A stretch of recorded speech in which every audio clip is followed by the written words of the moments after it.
Hey friends, this is our GE Profile Opal 2 ice maker. It's a fantastic product, but we actually have the Opal 1 ice maker as well. We keep this one in our kitchen and the other one is in our office. So if you're looking to purchase either the Opal 2 or the Opal 1, I want to give you a couple of insights to help make your decision easier.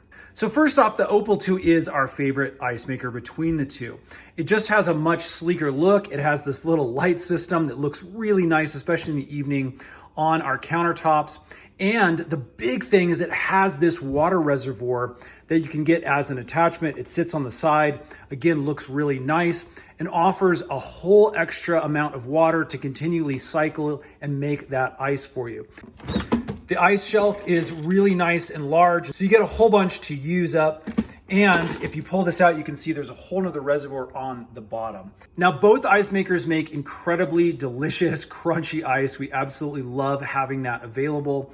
The Opal 1 is a perfectly amazing product. Again, making that exact same quality ice. We highly recommend that machine as well. But again, the Opal 2 does offer a little bit more of a premium experience with those extra features.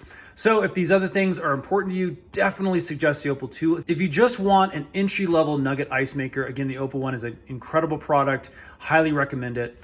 Hope this helps, friends. Again, both these machines have been incredible. We love having them around, and give a huge thumbs up to both of them.